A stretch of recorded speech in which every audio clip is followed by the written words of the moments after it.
여유로운 노후, 구독자 여러분, 안녕하세요. 인생이란 참 묘한 갈림길의 연속인 것 같습니다. 사람들은 사랑이 인간을 가장 부드럽게 만드는 감정이라고 말하지만 때로는 바로 그 사랑이 우리를 가장 깊은 상처와 치욕의 나락으로 밀어넣기도 합니다. 매일 밤 내 어깨를 기대던 사람이 한밤중에 나를 흐느끼게 만드는 장본인이 되기도 하고 죽고 못 살겠다던 굳은 맹세는 결국 스쳐가는 바람 소리처럼 흩어지기도 합니다. 하지만 아주 작은 순간의 깨달음만으로도 한 여자는 더 이상 기다리거나 매달리지 않고 스스로를 끌어안고 일어서서 이렇게 말할 수 있게 됩니다. 나는 잘못하지 않았어. 나는 다른 삶을 살 자격이 있어. 오늘 이야기는 남편에게 배신당하고 속아 넘어간 한 젊은 아내에 대한 이야기입니다. 운명의 그날 밤, 그녀는 이혼 전 마지막 하룻밤이라는 잔인한 덫에서 필사적으로 탈출해야 했고 마침내 모든 판을 뒤엎는 주인공이 되었습니다. 돌틈에서 피어난 한 송이 꽃처럼 고통스럽지만 아름다웠던 한 여성의 실제 여정을 함께 들어보시겠습니다. 만약 이혼하자고 먼저 말을 꺼낸 사람이 내가 아니었다면 아마 그날 밤 저는 그렇게까지 병적이고 잔인한 연극의 희생양이 되지는 않았을 겁니다. 하지만 먼저 말을 꺼낸 건 저였습니다. 우리 이혼해요. 제 이름은 서윤, 27입니다. 남편 민준과의 결혼 생활은 정확히 5년 3개월이었습니다. 저희는 속도 위반으로 짧은 연애 끝에 결혼했습니다. 예의 범절을 중시하시던 저희 부모님은 제 임신 사실을 알고는 만삭이 다 되어서야 웨딩드레스를 입는 건 보기 흉하다며 결혼을 서두르셨죠. 민주는 겉보기에 멀쩡하고 직업도 안정적이었으며 결혼 전 시부모님께서 아파트까지 마련해 주셨습니다. 친척들은 모두 제가 집 걱정, 돈 걱정 없이 시집 잘 갔다며 복덩이라고 했습니다. 하지만 굳게 닫힌 현관문 뒤에서 제가 제 인생의 그림자처럼 살고 있다는 사실은 저만 알고 있었습니다. 결혼식 날 메이크업실 구석에서 눈물을 훔치시던 엄마의 모습이 아직도 선명합니다. 축하한다면서도 딸 자식이 안쓰러워 어쩔 줄 몰라 하셨죠.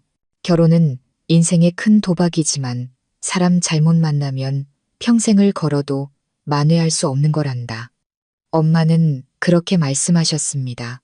처음에는 어린 딸을 위해서 시어머니와 친정어머니의 조언 때문에, 그리고 남자들이 다 그렇지 뭐, 부부 사이엔 인내가 가장 중요하다는 말들 때문에 참고 살았습니다. 하지만 끝까지 견딜 수는 없었습니다. 사람들은 출산 후에 여자가 변한다고 하지만 사실 아이를 낳은 후에야 곁에 있는 남자의 진짜 얼굴을 보게 되는 것입니다. 제 남편 민주는 가부장적이고 차갑고 이기적이었습니다. 아이가 울 때 한 번도 안아준 적이 없었고 한밤중에 일어나 분유를 타준 적도 없었으며 아이가 열이 펄펄 끓어뜬 눈으로 밤을 새운 제게 힘들지는 않은지 어디 아픈 데는 없는지 물어본 적도 없었습니다. 그에게 저는 아이 낳는 기계이자 그가 돈 주고 산 집의 가사 도우미일 뿐이었습니다. 그뿐만 아니라 저희의 부부 생활은 거의 텅 비어 있었습니다. 결혼 2년 차부터 부부관계는 의무처럼 변해버렸습니다. 제가 조심스럽게 불만을 이야기했지만 그는 내가 남자 구실 못한다는 거야? 라며 비웃고는 무시해버렸습니다. 저는 입을 닫았습니다. 갈등을 피하기 위해 침묵하는 법을 배웠죠. 하지만 그 침묵은 제 마음속에 분노와 억울함을 키웠습니다. 그리고 저는 일기를 쓰기 시작했습니다. 누구에게도 털어놓지 않았습니다. 유일한 단짝 친구 지연이를 제외하고는요. 지연이와의 메신저 대화는 때로는 한탄으로, 때로는 단호하게 끝내지 못하는 제 자신에 대한 자책으로 가득했습니다. 저는 제가 약하다고 생각했지만 사실은 아이가 부모의 이혼에 상처받지 않을 만큼 클 때까지 기다리고 있었던 겁니다. 그리고 마침내 그날이 왔습니다. 저는 보슬비가 내리던 어느 아침 이혼을 요구했습니다. 민주는 커피를 마시고 있었고 얼굴은 얼음장처럼 차가웠습니다. 저는 부드럽지만 단호하게 말했습니다. 이혼하고 싶어요. 그는 몇 초간 멍하니 있더니 제 눈을 똑바로 쳐다보며 말했습니다. 미쳤어. 지금 무슨 소리 하는지 알고는 있는 거야. 저는 고개를 끄덕이며 천천히 반복했습니다. 아주 오랫동안 신중하게 생각했어요. 그 후로는 기나긴 말다툼이 이어졌습니다. 시어머니는 제게 전화해 오셨고 친정어머니는 망설이며 말씀하셨습니다. 얘야, 우리 손주 생각도 해야지. 하지만 저는 지금 벗어나지 않으면 나중에는 그럴 용기조차 없을 거라는 걸 알았습니다. 단지 제가 예상하지 못했던 건 민준이 포기하지 않았다는 점입니다. 이혼 서류에 도장을 찍은 후 저는 짐을 챙겨 아이를 안고 친정으로 돌아왔습니다. 그 후 2주 동안 저희는 전혀 연락하지 않았습니다. 저는 법원에 서류를 제출했고 기일이 잡히기만을 기다리고 있었습니다. 그러던 어느 날 밤 민준에게서 전화가 왔습니다. 그의 목소리가 아직도 생생합니다. 집으로 와서 마지막으로 한 번만 얘기하자. 진지하게 할 말이 있어 저는 망설였습니다. 걱정스러운 마음도 있었지만 한편으로는 그를 잘 타일러 원만하게 끝내고 싶었습니다. 어쨌든 한때 부부였으니 마지막 예의는 지키고 싶었습니다. 저는 아이를 시어머니께 잠시 맡기고 택시를 타고 갔습니다. 한때 우리의 보금자리 혹은 그렇게 불렸던 그 아파트에 들어섰을 때 저는 깜짝 놀랐습니다. 그가 집을 깨끗하게 청소하고 제가 좋아했던 음식들로 근사한 저녁 식사를 차려놓았던 겁니다. 은은한 와인 향기와 반짝이는 촛불이 마치 데이트 같았습니다. 순간 뭔가 잘못되었다는 불길한 예감이 들었습니다. 하지만 동정심이 이성을 이기고 말았습니다. 저는 자리에 앉아 그가 따라주는 와인을 한 잔, 그리고 또 한 잔 마셨습니다. 민준이 갑자기 말했습니다. 마지막으로 하룻밤만, 그냥 하룻밤만 보내줘. 저는 그가 약한 마음에 그러는 줄 알았습니다. 하지만 제가 미처 반응하기도 전에 저를 기다리고 있던 것은 사과의 말도 한때 부부였던 두 사람의 이성적인 대화도 아닌 바로 함정이었습니다. 그것은 아주 치밀하고 계획적으로 파놓은 덫이었습니다. 와인 2잔을 마신 후 저는 머리가 빙빙 돌기 시작했습니다. 취한 것은 아니었지만 머리가 무겁고 반응이 눈에 띄게 느려졌습니다. 그 순간 민주는 이상한 눈빛으로 저를 바라봤습니다. 아내를 잃을까봐 고통스러워하는 남자의 눈빛이 아니었습니다. 주도권을 잡았다는 사실에 더위 양양한 포식자의 눈빛이었죠. 저는 등골이 오싹해지는 것을 느꼈습니다. 무슨 할 말이 있다는 거예요. 저는 최대한 또렷한 목소리로 물었습니다. 민주는 바로 대답하지 않았습니다. 그는 와인을 더 따르더니 제 앞에 잔을 놓고 입꼬리를 살짝 올렸습니다. 하룻밤만. 그럼 당신 가고 싶은 대로 가. 작별 인사라고 생각하지, 뭐. 저는 얼어붙었습니다. 그의 의도를 즉시 알아차렸습니다. 저는 고개를 저으며 메마른 목소리로 말했습니다. 나 그런 일 하려고 온 거 아니에요. 우리는 진지하게 얘기할 줄 알았어요. 그가 일어서서 천천히 다가오더니 마치 애무하듯 제 어깨에 두 손을 올렸습니다. 더 이상 할 말은 없어. 그냥 하룻밤이면 돼. 당신 나한테 하룻밤 빚졌잖아. 저는 그의 손을 뿌리치고 뒤로 물러섰습니다. 난 누구에게도 빚진 거 없어요. 그만해요. 애처럼 굴지 말고. 제가 일어나 서둘러 문으로 향하려던 순간 그가 제 팔을 강하게 잡아 끌어 품에 안았습니다. 식탁 위의 와인잔이 바닥에 떨어져 산산조각 났습니다. 저는 소스라치게 놀라 소리쳤습니다. 놔, 미쳤어. 하지만 민주는 저를 놓아주기는커녕 온몸으로 제 길을 막았습니다. 그는 눈이 벌개진 채 으르렁거렸습니다. 무슨 대단한 성녀라도 된 것처럼 굴지 마. 몇 년 동안 내 품에 안겨 살았으면서 이제 와서 순진한 척하는 거야? 저는 그의 가슴을 주먹으로 치며 발버둥 쳤지만 민주는 미친 짐승처럼 변해 있었습니다. 그는 저를 침실로 밀어넣고 문을 잠근 뒤 침대로 내던졌습니다. 저는 소리를 지르고 발길질을 하며 저항했지만 그는 너무 강했습니다. 게다가 저는 숨이 가빠오고 온몸에 힘이 빠지는 것을 느꼈습니다. 와인에 무언가 들어있었던 게 분명했습니다. 그가 제 옷을 찢으려 달려들었을 때 저는 방 안에 진동하는 역한 냄새가 약물 냄새라는 것을 깨달았습니다. 저는 절규했습니다. 술에 약 탔지. 그렇게까지 비겁한 인간이었어? 그는 차갑고 병적인 미소를 지으며 말했습니다. 똑똑한 줄 알았는데 왜 그런 걸 물어? 이렇게 안 하면 당신이 절대 기회를 안 줄 거라는 거 잘 알거든. 걱정 마. 오늘 밤 평생 잊지 못하게 해줄 테니. 온몸이 얼어붙는 것 같았습니다. 두려움을 넘어 뼛속까지 스미는 공포였습니다. 민주는 저를 붙잡고 싶었던 게 아니었습니다. 그는 자기를 떠나려는 저를 소유하고 처벌하고 싶었던 겁니다. 그가 필요했던 건 사랑도 아내도 아이도 아니었습니다. 그에게는 권력과 지배욕만이 필요했습니다. 절망적인 몸부림 속에서 저는 그저 울 수밖에 없었습니다. 소리 지를 힘도 흘릴 눈물도 남아있지 않았습니다. 저는 마지막 남은 자존심의 비늘까지 모두 벗겨지는 물 밖으로 나온 물고기 같았습니다. 모든 피부가 아팠고 숨쉬는 것조차 고통스러웠습니다. 만약 제가 동의했다면 그건 제 선택이었겠지만 이것은 명백히 제 의지가 아니었습니다. 가장 고통스러운 것은 제가 그를 고소할 수 없다는 사실이었습니다. 왜냐고요? 저는 아직 이혼이 완료되지 않은 아내였으니까요. 제 발로 그의 집에 들어왔고 그 술을 마셨으니까요.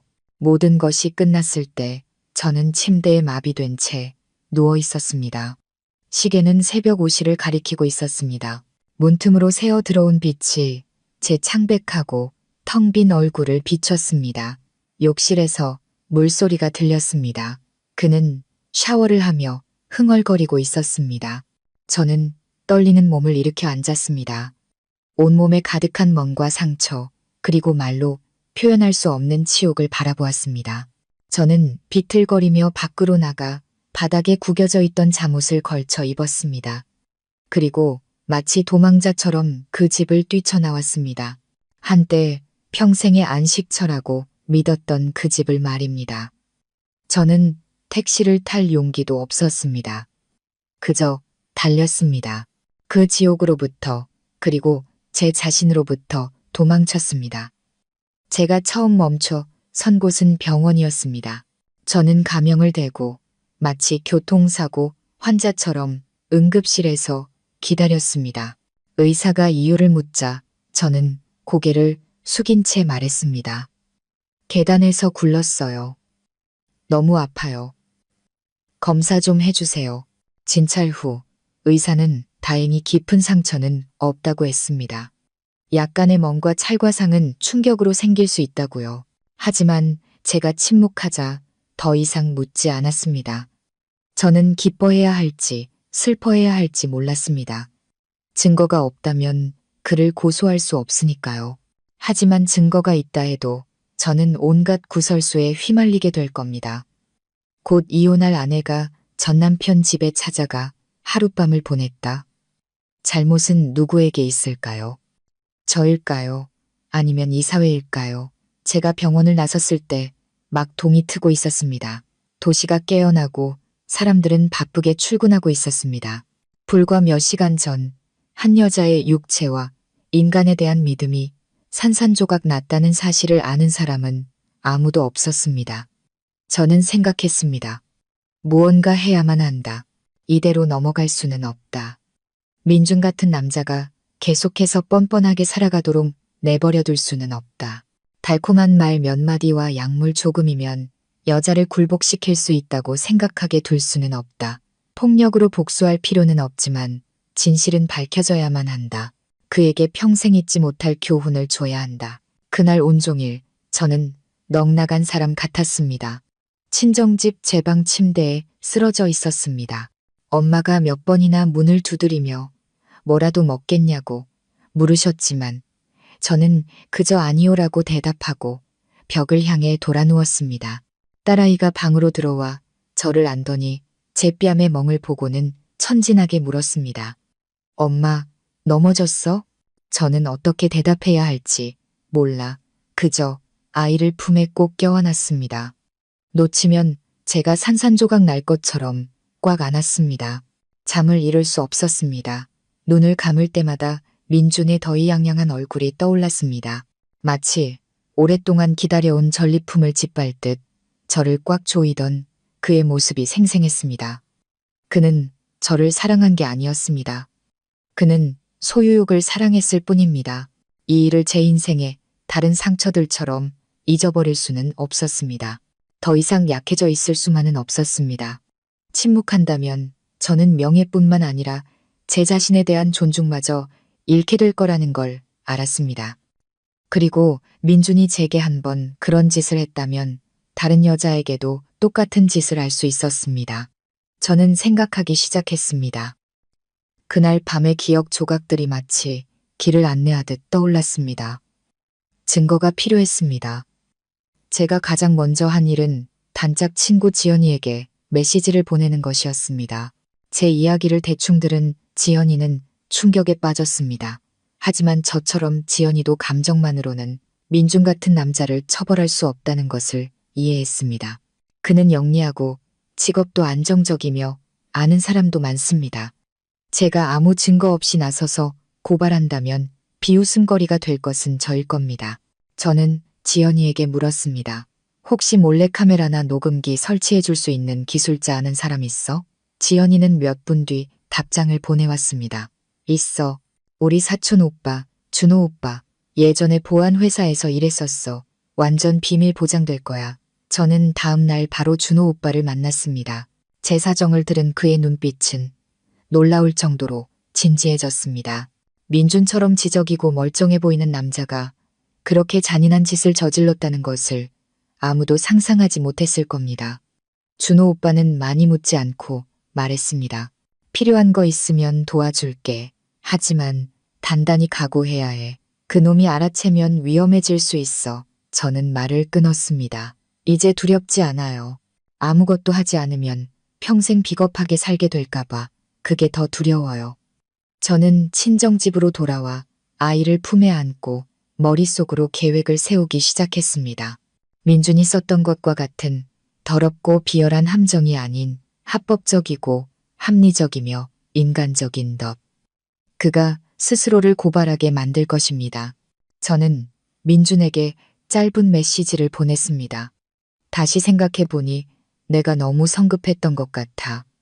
한 번만 더 얘기할 수 있을까? 1분도 채 되지 않아 답장이 왔습니다. 이제야 정신 차렸군. 내일 저녁 8시 우리 집에서 봐. 저는 손에 쥔 휴대폰을 꽉 쥐었습니다. 그리고 집 근처 카페에서 제 옆에 서 있던 준호 오빠에게 휴대폰을 건넸습니다. 그는 고개를 끄덕였습니다. 시간이랑 장소는 정해졌고 나머지는 내가 알아서 할게. 그날 밤 준호 오빠는 직접 와서 장비를 설치했습니다. 아주 작은 초소형 카메라가 침대, 머리맡, 스탠드가 단에 숨겨졌습니다. 손가락만 한 녹음기는 베개 속에 감춰졌습니다. 그리고 만일의 사태에 대비해 제 속옷 안에는 초소형 무선 마이크가 부착되었습니다. 저는 위험을 감수하고 있다는 걸 알았지만 받아들였습니다. 다음 날 저녁, 저는 화장기 없이 수수한 원피스를 입었습니다. 노출도 없었습니다. 민준이 저를 평소처럼 평범하고 약한 모습으로 보게 해서 경계심을 풀게 하고 싶었습니다. 엄마에게 아이를 부탁하고 택시를 타고 예전 아파트로 갔습니다. 익숙한 문 앞에 서자 심장이 전쟁터의 북소리처럼 쿵쾅거렸습니다. 문이 열리고 민준은 여전했습니다. 하얀 셔츠에 단정하게 빗어 넘긴 머리, 그리고 약간은 승리감에 찬 미소. 들어와. 저는 계획의 모든 단계를 머릿속에 그리며 안으로 들어갔습니다. 우리는 식탁에 앉았습니다. 이번에는 와인도 촛불도 없었습니다. 평범한 저녁 식사였습니다. 아마 그는 자기가 이겼고 제가 돌아왔다고 생각했겠죠. 민주는 제게 반찬을 집어주며 말했습니다. 어차피 당신이 돌아올 줄 알았어. 저는 가볍게 웃으며 대답하지 않았습니다. 저는 아주 조금만 먹었고 식탁 위의 물잔에는 손도 대지 않았습니다. 식사가 끝나자 저는 일어섰습니다. 우리 솔직하게 얘기해요. 그날 밤일 말이에요. 민주는 의자에 등을 기댄 채 팔짱을 끼고 눈을 가늘게 떴습니다. 또 무슨 소리를 하려고? 당신이 직접 술 마시고 동의했다는 거 잊었어? 저는 침을 삼키고 물었습니다. 만약 내가 동의하지 않았다면 그 일이 일어났을까요? 민주는 비웃으며 말했습니다. 내가 당신한테 선택권을 줬을 것 같아. 등 뒤로 식은땀이 흐르는 것이 느껴졌습니다. 그렇습니다. 민주는 지금 말하고 있고 그 모든 말들이 녹음되고 있었습니다. 저는 평정심을 유지하려 애썼습니다. 그럼 술에 약을 탄 거예요? 민주는 코웃음을 쳤습니다. 똑똑한 줄 알았는데 질문 수준하고는. 그날 밤 당신이 제정신일 필요는 없었거든. 저는 순간 숨을 멈췄습니다. 그가 내뱉는 한마디 한마디가 그 자신을 찌르는 칼날이 되고 있었습니다. 저는 한때 제 남편이었던 남자가 스스로 진짜 얼굴을 드러내는 것을 지켜보았습니다. 제가 덫을 놓을 필요도 없이 그가 스스로 무덤을 파고 있었습니다. 저는 일어서며 나지막이 말했습니다. 피곤하네요. 이만 가볼게요. 민준이 미간을 찌푸렸습니다. 뭐가 이렇게 빨라? 저는 대답 없이 미소만 지었습니다. 제가 필요한 모든 것을 얻었다는 것을 알았기 때문입니다. 그날 밤 저는 지연이에게 메시지를 보냈습니다. 증거 확보했어. 소송할 거야. 지현이는 짧게 답했습니다. 언제나 내 곁에 있을게. 저는 침대에 앉아 아이를 품에 안았습니다. 아이는 새근새근 잠들어 있었습니다. 아이의 머리카락을 쓰다듬으며 제 마음속에는 감사함이 차올랐습니다. 모든 것이 끝난 후에도 제게는 아이가 있었고 제 자신이 있었고 그리고 아마도 정의가 함께할 테니까요. 그날 밤으로부터 일주일 후 저는 작은 상담실에서 변호사와 마주 앉아 있었습니다. 주머니 속 USB를 꽉 쥔 손은 떨리면서도 단단했습니다.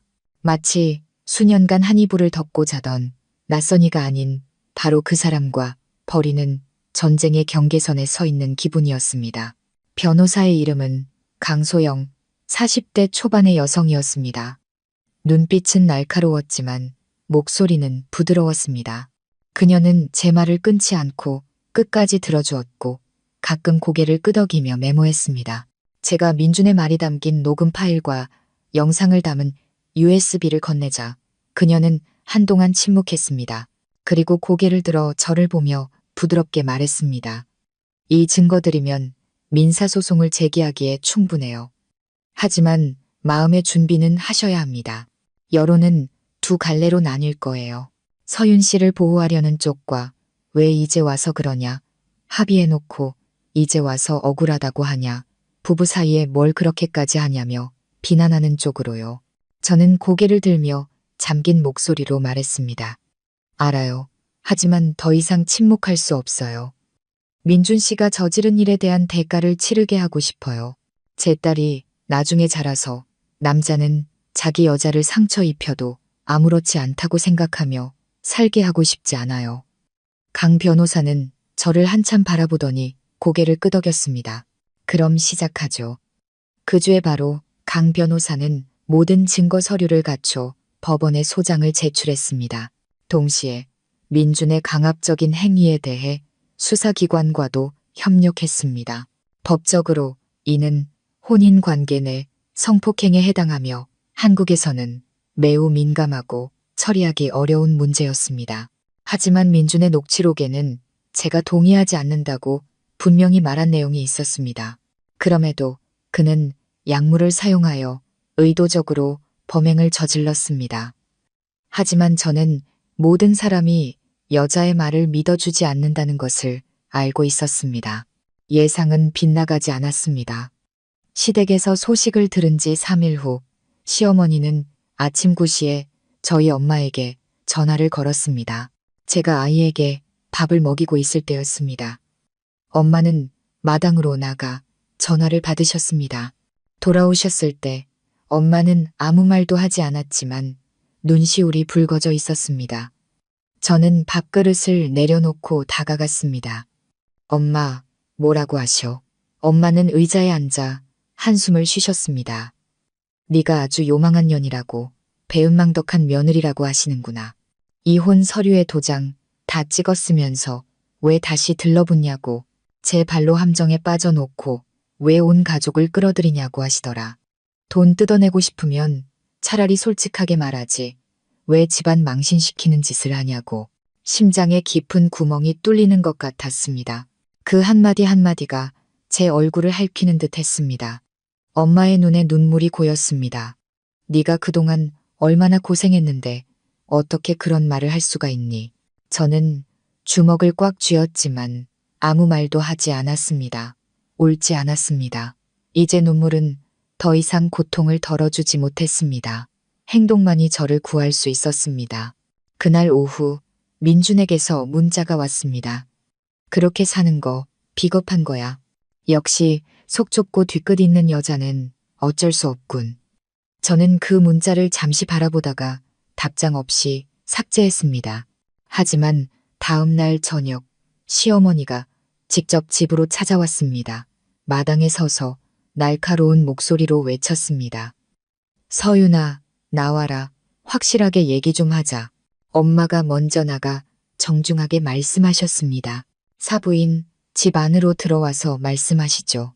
안 들어가요. 서윤이만 나오면 돼요. 그녀는 으르렁거렸습니다. 자기 남편을 고소할 배짱은 있으면서 시어머니 얼굴 볼 배짱은 없나 보지? 저는 아이를 안고 현관으로 나갔습니다. 시어머니는 제 머리부터 발끝까지 마치 쓰레기를 보듯 훑어봤습니다. 말해봐. 세상에 어느 아내가 남편을 고소하니? 네, 남편을 감옥에 쳐넣을 셈이야. 내 딸은 어쩌고? 애비 없는 자식으로 만들 셈이냐고. 저는 그녀를 보며 담담하게 말했습니다. 네, 저는 진실을 선택했어요.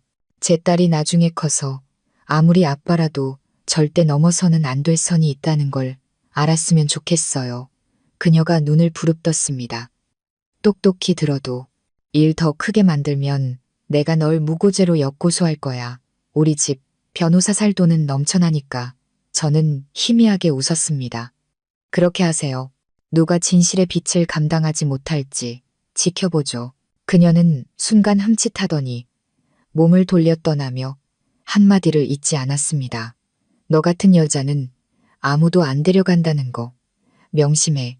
이 일 끝나고 살기 힘들어도 전시댁 원망하지 마라. 저는 그녀의 뒷모습이 사라지는 것을 보며 마음이 텅 비는 것을 느꼈습니다. 슬프지도 화나지도 않았습니다. 그저 차가운 실망감뿐이었습니다. 제가 그들에게 무언가 빚졌다고 생각했던 마지막 감정마저 사라졌습니다. 법원에 추가 자료를 제출하러 간 날, 강 변호사가 제 어깨를 두드렸습니다. 서윤 씨, 그거 알아요? 많은 여성들이 세상의 시선이 두려워 말하지 못해요. 하지만 서윤 씨가 이렇게 일어선 것만으로도 다른 많은 사람들에게 힘이 되어주고 있는 거예요.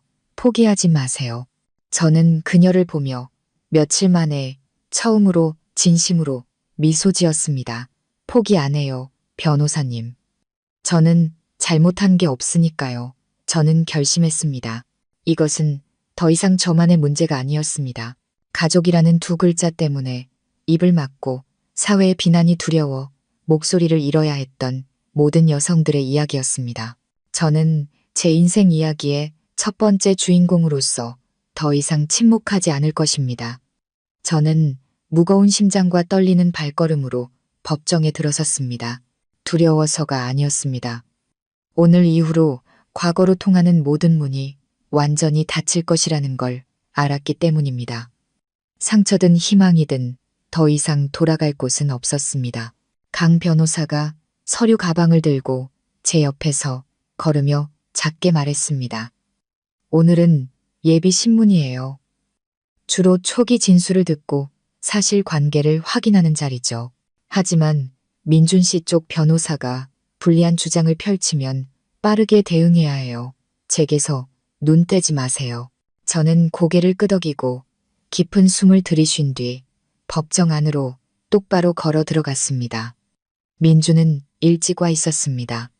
그는 짙은색 정장을 입고 머리를 올린 채 마치 모범적인 사업가처럼 세련된 모습이었습니다. 그 옆에는 땅딸막하고 안경을 쓴 냉정한 표정의 변호사가 있었습니다. 뒤에는 시어머니도 앉아 계셨습니다. 그녀의 눈빛은 칼날처럼 날카롭게 저를 쏘아보고 있었습니다. 저는 시선을 피하고 판사에게 고개 숙여 인사한 뒤 자리에 앉았습니다. 신문이 시작되었습니다. 판사는 50대 남성으로 목소리는 차분했지만 엄격했습니다. 그가 말문을 열었습니다. 오늘 이 자리는 원고 정서윤 씨가 피고 김민준 씨를 상대로 제기한 이혼 소송 중 발생한 성폭행 혐의에 대한 사실관계를 확인하기 위해 열렸습니다. 피고 측은 혐의를 부인했으며 양측의 주장을 차례로 듣겠습니다. 제가 먼저 일어서라는 지시를 받았습니다. 처음에는 목소리가 떨렸지만 말할수록 점점 더 강해지는 것을 느꼈습니다. 저는 그날 밤에 일을 이야기했습니다. 민준이 저를 집으로 부른 것부터 저녁 식사, 와인 한 잔, 그리고 침실에서 강압적으로 당했던 일, 새벽 5시에 도망쳐 나온 것까지 모든 것을 명확하고 논리적으로 진술했습니다. 민주는 건너편에 앉아 고개를 저으며 비웃었습니다. 그의 차례가 되자 그는 일어서서 판사에게 가볍게 고개를 숙인 뒤 말했습니다. 존경하는 판사님, 저는 전처를 강요한 사실이 없음을 분명히 밝힙니다. 그날은 서윤 씨가 먼저 관계를 회복하고 싶다며 연락해 왔습니다. 그녀는 자발적으로 집에 와서 즐겁게 식사했고 저희는 완전히 합의하에 부부 관계를 가졌습니다. 어떠한 강요도 없었습니다. 판사가 물었습니다. 그에 대한 증거가 있습니까? 민준이 어깨 웃었습니다. 제 휴대폰에 아직 문자가 남아 있습니다. 다시 이야기하고 싶다. 서로에게 기회를 주자고 분명히 말했습니다. 저는 즉시 반박했습니다. 하지만 거기에는 제가 하룻밤 자고 가겠다거나 관계에 동의한다는 내용은 전혀 없습니다. 제가 저항하지 않았다면 왜 병원에 가서 진단서까지 받았겠습니까? 민준의 변호사가 끼어들었습니다. 목소리가 강철처럼 차가웠습니다. 존경하는 재판부, 멍자국만으로는 아무것도 증명할 수 없습니다. 부부관계는 때로 격렬할 수 있으며 가벼운 상처가 생길 수도 있습니다. 더욱이 정서윤 씨는 당시 제 의뢰인의 합법적인 아내였습니다. 아직 이혼하지 않은 상태에서의 관계를 무조건 성폭행으로 볼 수는 없습니다. 법정 전체가 얼어붙는 듯 했습니다. 저는 주먹을 꽉 쥐었습니다. 그렇습니다. 그것이 흔한 논리였습니다.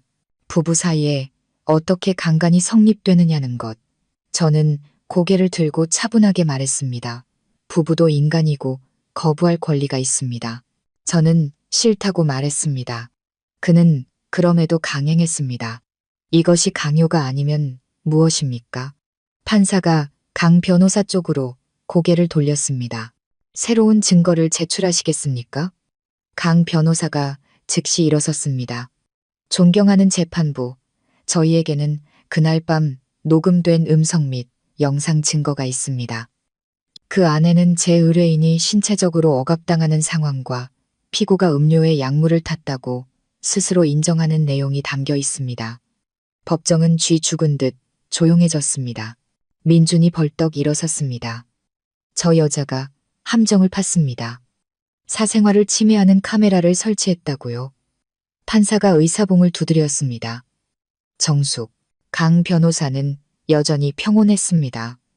장비는 제 의뢰인이 공동으로 거주하던 집에 설치되었습니다.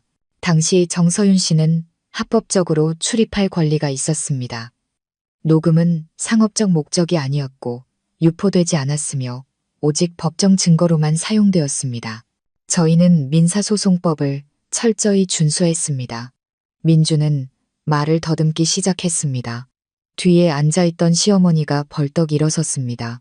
아니, 그럴 리가 없어. 저게 다 거짓말이야. 내 아들을 함정에 빠뜨린 거라고.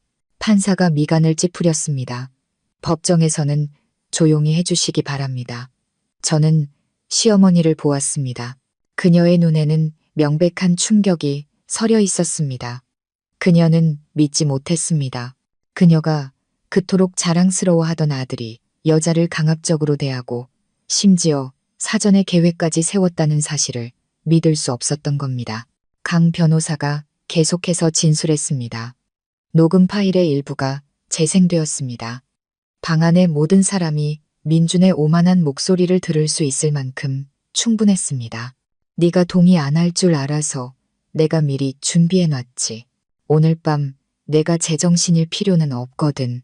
평생 기억하게 될 거야. 더 이상 아무도 말을 잇지 못했습니다. 판사는 서류를 덮으며 침착하게 말했습니다. 오늘 신문은 여기까지 하겠습니다. 재판부는 모든 증거를 잠정적으로 봉인하고 양측은 추가 자료를 제출하며 조사를 계속 진행하겠습니다. 저는 안도의 한숨을 내쉬었습니다. 이겨서가 아니라 적어도 제 목소리가 들렸기 때문입니다. 그날 저녁 시어머니에게서 전화가 왔습니다. 이번에는 목소리가 날카롭지 않았습니다. 서윤아, 나 좀 보자.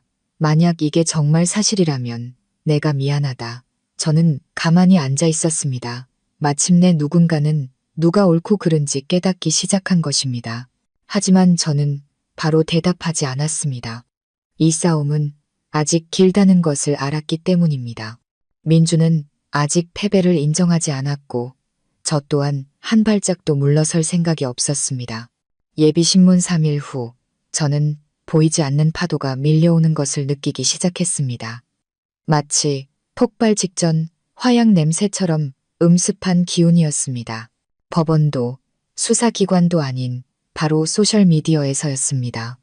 시작은 결혼과 연애 이야기를 다루는 한 비공개 커뮤니티에 올라온 단편적인 댓글들이었습니다. 누군가 익명으로 애매한 제목의 글을 올렸습니다. 전 남편, 스토킹해서 함정 파놓고 고소한 전처, 이혼 후 재산 뜯어내려는 속셈, 요즘 여자들 정말 독하네요. 그 아래에는 수백 개의 댓글이 달렸고 대부분은 동조하는 내용이었습니다. 사랑할 땐 죽고 못 살더니 돈 필요하니까 별짓을 다 하네. 부부 사이에 관계 갖는 게 당연한 거지. 그걸 왜 고소해? 저런 여자는 그냥 짓밟아 버려야 돼. 저는 손이 떨리고 심장이 마구 뛰는 것을 느끼며 그 글들을 읽었습니다. 이름도 사진도 없었지만 한 글자 한 글자가 마치 칼끝처럼 저를 겨누고 있었습니다. 그 이야기는 명백히 제 이야기였으니까요. 저는 즉시 지연이에게 전화했습니다. 그녀가 글을 올린 계정을 확인해 보니 역시나 유령 계정이었습니다. 만든 지 48시간도 안 된 친구도 프로필 사진도 없는 계정이었죠. 하지만 아래 댓글을 단 사람들은 실존 인물들이었고 그 중에는 민준의 가족 쪽 지인 계정도 몇몇 있었습니다. 그리고 하루 뒤 또 다른 글이 올라왔습니다. 이번에는 더 노골적이었습니다. 요즘 남자들 살기 무섭다. 전처가 달콤한 말로 꼬셔서 집에 불러놓고 자기가 먼저 덮쳐놓고는 성폭행으로 고소함. 영화처럼 녹음까지 해놨다던데 이 사회에 남자들을 위한 정의는 있나? 거기까지 읽었을 때 눈물이 터져 나왔습니다. 그 더러운 말들 때문이 아니라 법적 증거를 반박할 수 없게 되자 민준이 여론전을 시작했다는 것을 깨달았기 때문입니다. 그는 저를 사회의 눈에 교활한 여자로 만들려고 했습니다. 그가 택한 방식은 아주 영리했습니다. 이름도 태그도 없이 법을 위반하지 않았습니다. 하지만 여론은 파도와 같아서 공유될 때마다 제 명예에 또 다른 상처를 냈습니다. 엄마는 그 댓글들을 보시고는 저를 안고 말을 잇지 못하셨습니다. 서윤아, 그냥 우리 고소 취하할까? 엄마는 무섭다.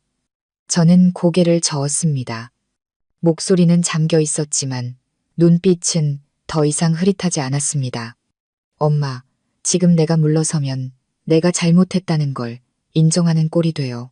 내 딸이 커서 자기 엄마가 협박에 못 이겨 포기하는 모습을 보게 할 수는 없어요. 엄마는 더 이상 아무 말도 하지 않으셨습니다. 그저 조용히 저를 안고 제 손을 꽉 잡아주셨습니다. 저는 다시 강 변호사를 만났습니다. 그녀는 제 이야기를 듣고 한참 동안 생각에 잠겼습니다.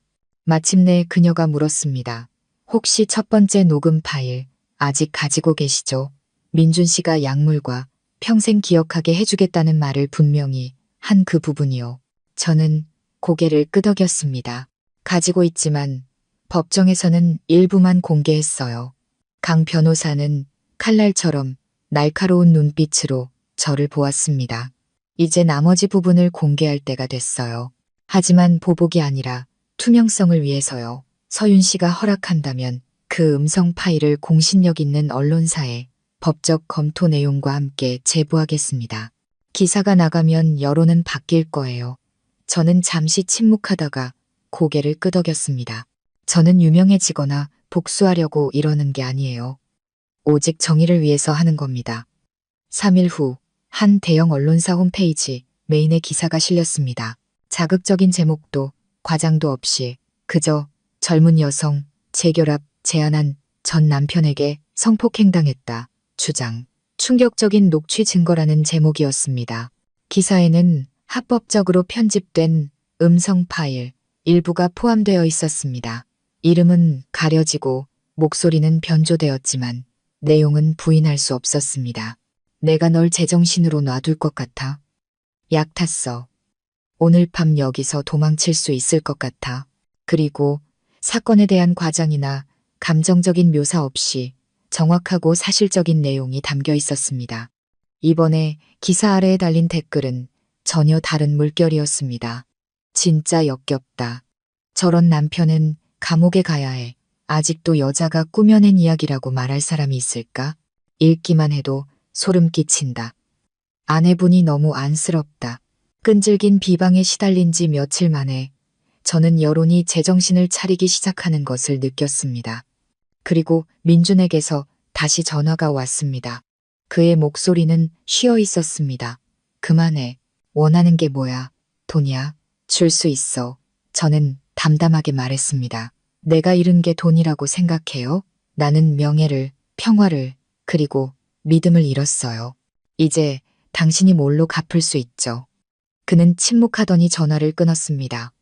저는 텅 빈 휴대폰 화면을 보며 더 이상 분노를 느끼지 않았습니다.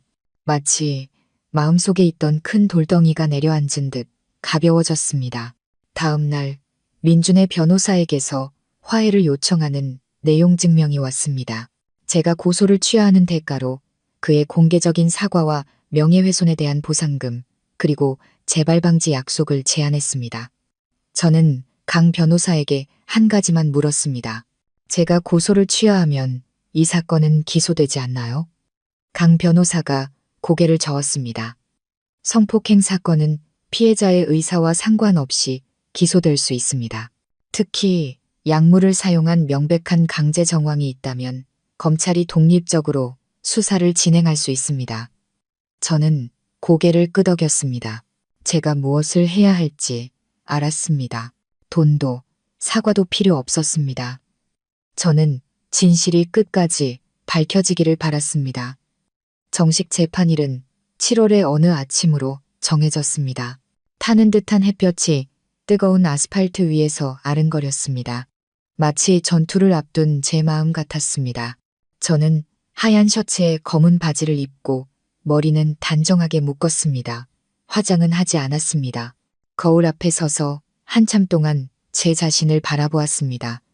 예뻐 보이는지 확인하려는 게 아니었습니다. 한때 저와 함께 결혼식장에 들어섰고 사랑한다고 말했으며 평생 지켜주겠다고 맹세했다가 이제는 모든 것을 부인할 준비가 된 그 남자와 마주할 준비가 되었는지 확인하기 위해서였습니다. 법원은 도심 한가운데에 있었습니다. 그날 저는 일찍 도착했고 강 변호사는 이미 로비에서 저를 기다리고 있었습니다. 그녀가 제 손을 가볍게 쥐며 말했습니다. 오늘 증인이 나올 거예요. 제가 미간을 찌푸리자 그녀가 미소 지었습니다. 예상치 못한 사람일 거예요. 법정은 사람들로 가득 찼습니다. 이번에는 시어머니뿐만 아니라 시누이, 민준의 친척 몇몇과 재판을 취재하도록 허가받은 기자들도 있었습니다. 저는 주위를 둘러보다가 우연히 민준과 눈이 마주쳤습니다. 그는 여전히 멋진 모습이었지만 얼굴은 긴장되어 있었습니다. 옆에는 예전 그 변호사가 앉아 있었는데 표정이 전보다 더 창백했습니다. 예전 같은 자신감은 없어 보였습니다. 판사가 들어와 의사봉을 두드리며 개회를 선언했습니다. 정식 재판이 시작되었습니다. 검찰과 양측 변호사의 진술이 끝난 후 판사가 말했습니다.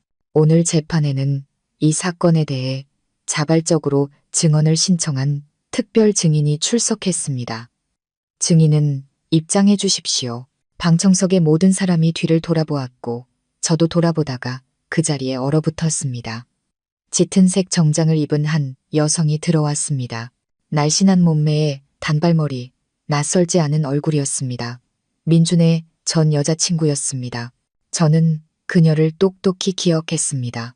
이름은 수정. 민준의 대학 시절 여자친구였고 결혼 초 저희가 여러 번 다투게 만들었던 이유이기도 했습니다. 그 후 그녀는 해외로 떠나 연락이 끊겼습니다. 그런데 지금 그녀가 여기에 있었습니다. 판사가 물었습니다.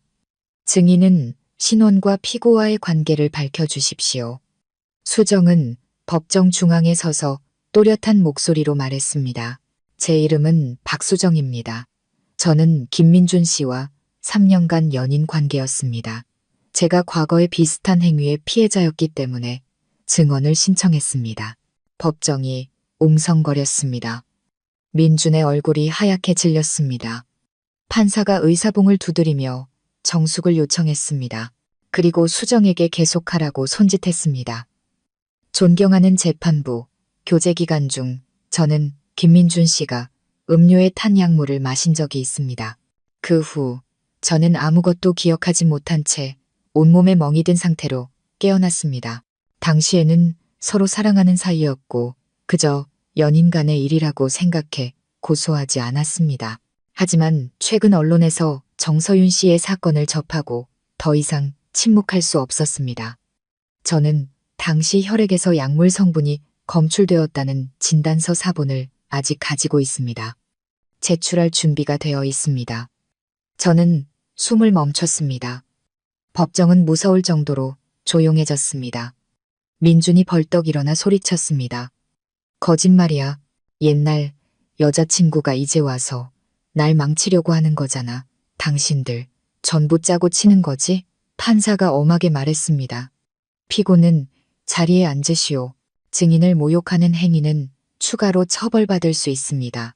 제 변호사가 일어섰습니다. 존경하는 재판부, 저희는 병원 기록을 중앙의료 데이터베이스와 대조했습니다. 모든 정보가 일치합니다. 이 증인은 무고할 이유가 없으며 그녀의 증언은 피고의 상습적인 범행을 뒷받침합니다. 시어머니는 아까부터 미동도 없이 앉아 있었습니다. 수정이 진단서 사본을 내미는 것을 보자 그녀는 갑자기 가슴을 부여잡고 뒤로 물러섰습니다. 마치 심장을 찔린 사람처럼요. 저는 그녀를 보지 않았습니다. 그저 한때 제 남편이었던 남자가 절망적인 변명으로 자신의 이미지를 구하려 발버둥치는 모습을 보았습니다. 하지만 그는 말할수록 모순만 드러낼 뿐이었습니다. 판사가 변론을 종결하며 휴정하기 전에 말했습니다. 이 사건은 여러모로 특별하고 민감한 점이 많지만 정의를 찾으려는 피해자의 확고한 의지를 보여줍니다. 재판부는 법률에 따라 조속히 판결을 내릴 것입니다. 재판은 완전한 침묵 속에서 끝났습니다. 저는 법정을 나섰습니다. 하늘은 여전히 뜨거웠지만 제 마음은 이상하게 차분해졌습니다. 수정이 뒤따라와 계단에서 저를 따라잡았습니다. 그녀는 눈물이 그렁그렁한 채 저를 보았습니다. 용기 내주셔서 감사해요. 언니 덕분에 저도 말할 수 있었어요. 저는 그녀의 손을 잡았습니다. 나 때문이 아니에요. 모든 여성은 자신의 목소리를 낼 자격이 있으니까요. 우리는 더 이상 아무 말도 하지 않고 서로의 손을 꽉 잡았습니다. 등 뒤에서는 민준이 차 안에서 고개를 숙이고 있었고 그의 어머니는 소리 없이 울고 있었으며 여동생은 창피함에 얼굴을 가리고 있었습니다. 저는 통쾌하지 않았습니다. 그저 슬펐습니다. 힘으로 진실을 왜곡할 수 있다고 믿었던 사람들에 대한 슬픔이었습니다. 하지만 이번에는 진실이 스스로 목소리를 냈습니다. 민준을 고소한 날부터 제가 며칠 밤이나 잠을 설쳤는지 기억나지 않습니다. 매일 아침 눈을 뜨면 창문으로 들어오는 햇살이 제 얼굴을 비추며 오늘 또 하루를 마주해야 한다고 일깨워 주었습니다. 하지만 그날 아침 법원에 선고가 있던 날 저는 다른 느낌으로 잠에서 깼습니다. 두렵거나 떨리지 않았습니다.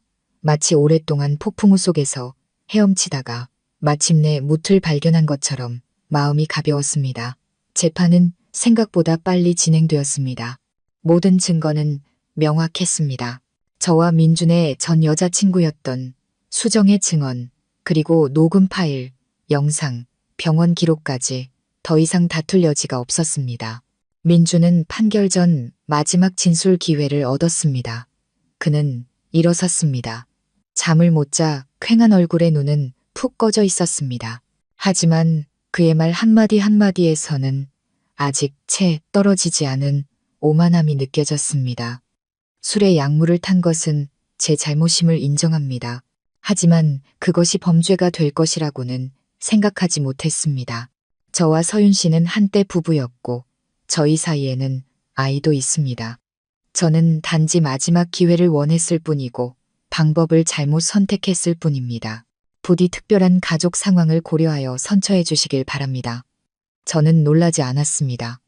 마지막 순간까지 민주는 제게 한마디의 사과도 하지 않았습니다. 그에게 모든 것은 핑계였습니다. 사랑이 아팠고 붙잡고 싶었다고요. 하지만 존중이 없는 사랑은 그저 해로운 소유욕일 뿐입니다. 법원은 30분간 휴정했습니다. 저는 밖에서 복잡한 마음으로 기다렸습니다. 건너편에는 시어머니도 몇 줄 떨어진 의자에 앉아 계셨습니다. 눈에 띄게 수척해진 그녀는 화장기 없는 얼굴에 장신구 하나 없이 회색 한복을 입고 있었습니다. 붉게 충혈된 눈은 이미 눈물이 다 마른 듯 퀭했습니다. 제가 그녀를 보았고 그녀가 저를 보았습니다.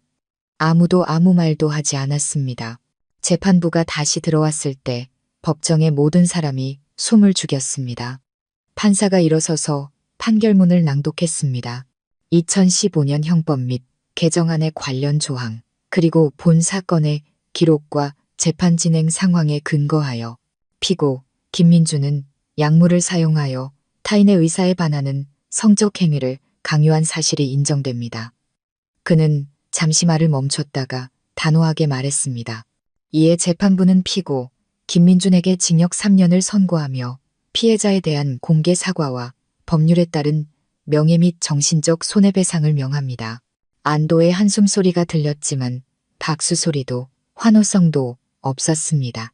그저 무거운 침묵만이 흘렀습니다.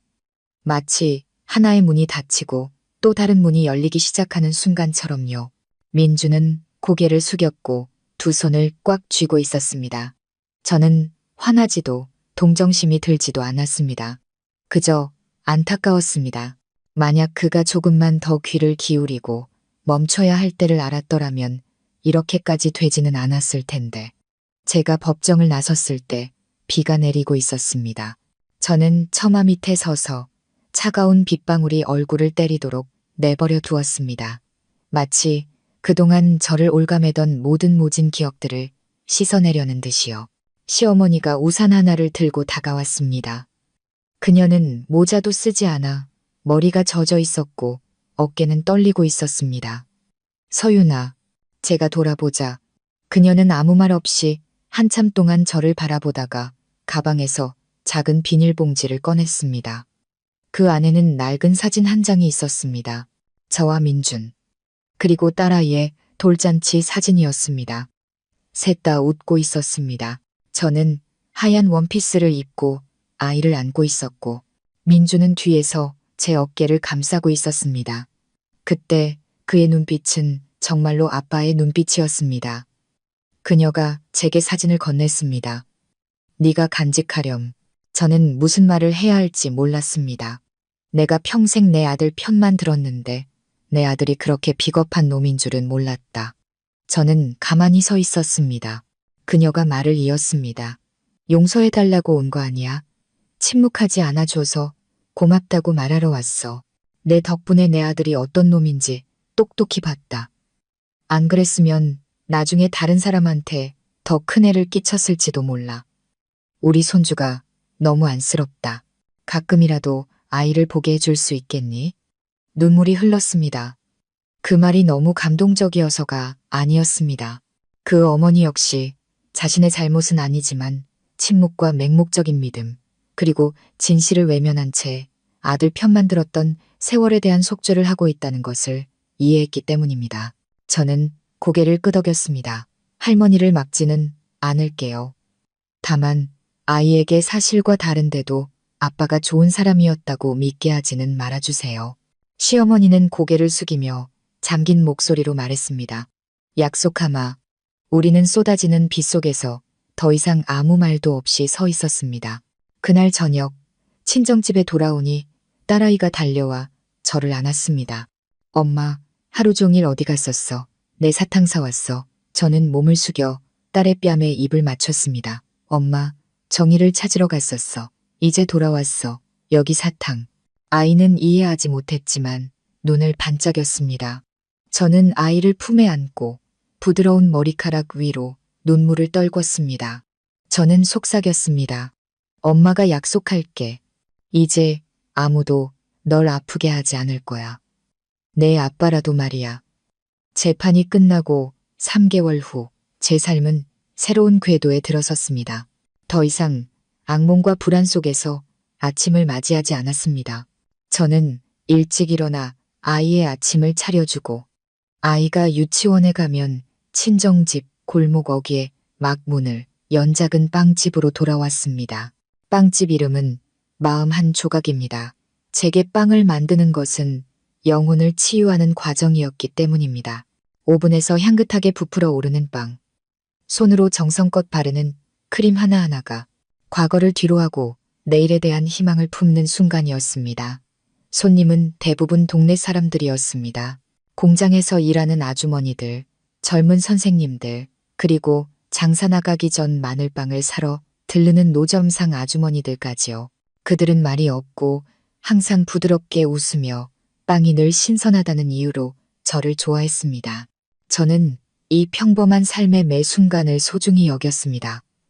폭풍우를 겪어보지 않은 사람은 진정한 평온을 알 수 없다는 것을 이해했기 때문입니다. 10월의 어느 비 오는 오후, 제가 빵 진열대를 닫고 있을 때 문에 달린 종이 울렸습니다. 고개를 드니 단정한 흰 셔츠, 차림의 중년 남성이 작은 가죽 가방을 들고 서 있었습니다. 표정은 진지했습니다. 안녕하세요. 정서윤 씨를 찾습니다. 네, 전데요. 빵 사러 오셨어요? 아닙니다. 이걸 직접 전해드리러 왔습니다. 그는 두툼한 서류 봉투를 내밀었습니다. 위에는 박국영 변호사 사무실의 붉은 직인이 찍혀 있었습니다. 저는 멈칫했습니다. 평범한 서류가 아니었습니다. 제가 그를 살피자 그가 고개를 끄덕였습니다. 김민준 씨 관련입니다. 네. 하지만 소송건이 아니라 재산에 관한 겁니다. 저는 그 자리에서 봉투를 열었습니다. 안에는 두꺼운 서류 뭉치가 들어있었고 맨 위에는 재산유언장, 작성인 김민준이라고 적혀 있었습니다. 저는 심장이 쿵쾅거리며 첫 장을 넘겼습니다. 거기에는 이렇게 쓰여 있었습니다. 본인 김민준은 수감 또는 법적 변고가 발생할 경우 개인의 모든 재산을 아파트를 포함한 전 재산과 7억 2천만 동 상당의 예금 그리고 생명보험 계약을 유일한 합법적 수혜자인 전처이자 내 아이의 어머니 정서윤에게 양도할 것을 서약한다. 저는 그 자리에 얼어붙었습니다. 남자가 가볍게 카운터에 손을 올렸습니다. 저는 재판이 열리기 전부터 이 서류를 보관하고 있었습니다. 김민준 씨가 거의 1년 전에 작성해두고 아직 보내지 않았던 겁니다. 판결이 확정되자 제게 전달해달라고 부탁했습니다. 저는 숨이 가빠지고 손이 떨리며 입이 바짝 말랐습니다. 왜 이런 짓을? 저도 잘 모릅니다. 하지만 그는 언젠가 이렇게 말했습니다. 모든 것을 잃는다면 자신이 할 수 있는 유일한 일은 아이에게 기댈 곳을 남겨주는 것이라고요. 더 이상 아빠로서의 자격이 없으니 적어도 당신이 대신 그 일을 해주길 바란다고 했습니다. 저는 가만히 서 있었습니다. 마음속에서 이름 붙일 수 없는 감정이 솟아올랐습니다. 용서도 연민도 아니었습니다. 그저 하나의 받아들임이었습니다. 마치 그 모든 잔인함 끝에 민준에게도 일말의 죄책감은 남아 있었던 것처럼요. 남자는 작은 편지 봉투를 하나 더 꺼내 제게 건넸습니다. 이건 그가 직접 쓴 편지입니다. 당신에게만 보내는. 그는 고개를 숙이고 빛 속으로 사라졌습니다. 저는 빵집의 노란 불빛 아래 서서 마치 아직 가라앉지 않은 어둠의 일부를 쥔 것처럼 편지를 들고 있었습니다. 편지를 열자 민준의 글씨는 여전했습니다. 반듯하고 약간 기울어진 글씨체. 서윤아. 내가 아빠라고 불릴 자격이 없다는 거 알아. 더 이상 널 아내라고 부를 자격도 없겠지. 난 너무 오랫동안 잘못 살아왔어. 난 모든 걸 통제할 수 있다고 생각했고 네가 감히 내게 맞서지 못할 거라고 생각했어. 하지만 내가 틀렸어. 넌 내가 생각했던 것보다 훨씬 강했어. 넌 일어섰고 내게 명예와 인격이 무엇인지 보여줬어. 용서해달라고 하지 않을게. 하지만 나중에 아이가 아빠에 대해 물으면 제발 나를 쓰레기라고만은 부르지 말아줘. 내가 잘못했고 널 아프게 했다고 말해도 좋아. 하지만 아이의 마음에 증오를 심어주지는 말아줘. 이 재산은 많지 않지만 내가 남길 수 있는 전부야. 거절할 권리는 내게 있어. 하지만 가능하다면 이걸로 아이를 키워줘. 그 혹독한 대가를 치르고도 용감하게 일어서줘서 고마워, 민준. 편지를 다 읽었지만 눈물은 나지 않았습니다. 하지만 마음속 무언가가 부서졌다가 다시 이어 붙여지는 느낌이었습니다. 저는 민준을 용서하지 않았습니다. 하지만 인생이 흑백으로만 나뉘지 않는다는 것을 이해했습니다. 잘못한 사람에게도 후회하는 작은 구석은 있을 수 있고 상처받은 사람은 충분히 강하다면 증오에 잠식당하지 않을 수 있다는 것을요. 저는 편지를 접어 가장 소중한 것들을 숨겨두는 빵집 카운터 아래 서랍에 넣었습니다. 그리고 오븐을 정리하고 진열대를 다시 닦았습니다. 비는 그쳤고 손님들이 저녁거리를 사러 들어오기 시작했습니다. 저는 아무 일도 없었다는 듯 한 사람 한 사람에게 미소 지으며 인사했습니다. 그날 밤 딸아이가 잠들었을 때 저는 아이를 품에 안고 이마에 입을 맞췄습니다. 그리고 나지막이 말했습니다. 아가야, 나중에 네가 아빠를 어떻게 생각할지는 모르겠지만 엄마는 너에게 증오를 가르치지는 않을 거야. 엄마는 네가 옳고 그름을 알고 강인하고 필요하다면 용서할 줄 아는 사람이 되도록 가르칠 거야. 엄마는 한 번 이겨냈으니 너는 나중에 엄마보다 더 강해질 거라고 믿어. 그날 아침을 똑똑히 기억합니다. 하늘은 거울처럼 맑고 푸르렀고 햇살이 빵집 통유리를 비춰 공간을 생기로 가득 채웠습니다. 제가 갓 구운 컵케이크에 크림을 바르고 있을 때 문종이 울렸습니다. 늘 듣던 소리였지만 그날따라 이상하게 등골이 서늘해지는 불길한 예감이 들었습니다. 고개를 들자 저는 그 자리에 굳어버렸습니다.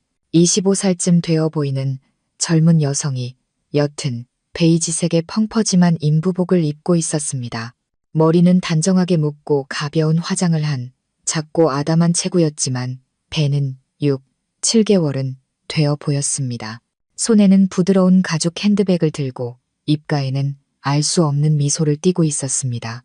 죄송한데 서윤 씨 맞으시죠? 저는 약간 경계하며 고개를 끄덕였습니다. 네, 맞는데요. 빵 필요하세요? 개인적으로 드릴 말씀이 있어서요. 잠시 이야기 나눌 수 있을까요? 저는 몇 초간 침묵하다가 고개를 끄덕이고 가게 구석의 작은 의자로 안내했습니다. 그녀는 자리에 앉아 인부복을 가볍게 쓸어내렸습니다.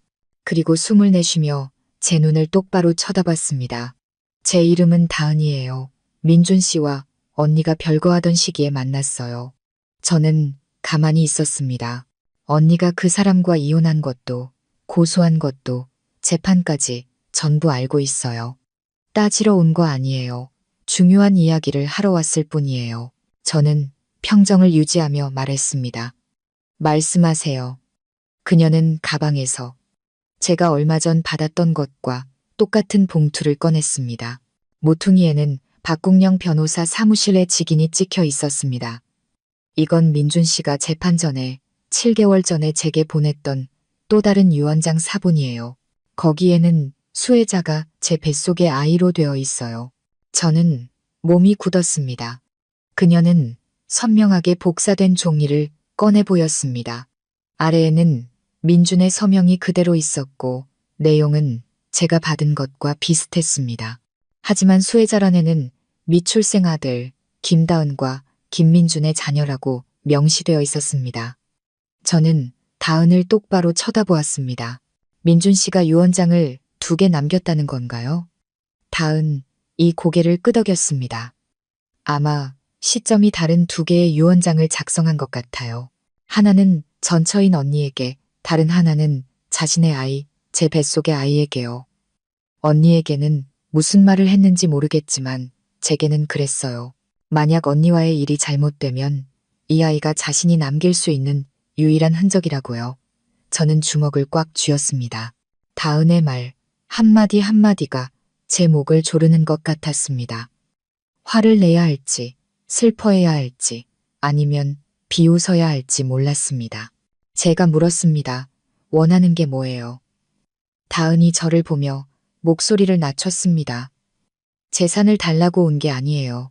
하지만 제 아이도 민준 씨 아이라는 걸 언니가 알아줬으면 해요. 만약 언니가 모든 재산을 받게 되면 나중에 저와 제 아이는 아무런 권리도 주장하지 못할 수 있어요. 싸우고 싶지 않아요. 그저 공정함을 원할 뿐이에요. 저는 의자의 등을 기댔습니다.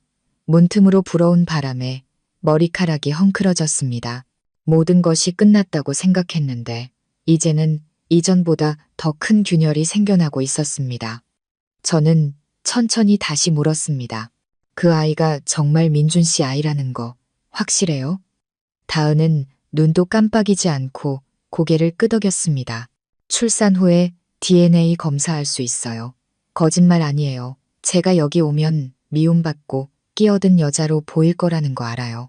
하지만 저는 파괴하러 온 게 아니라 진실을 말하러 온 거예요. 저는 대답하지 않았습니다. 시간이, 생각이 필요했습니다. 다은이 일어서서 부드럽게 고개를 숙였습니다.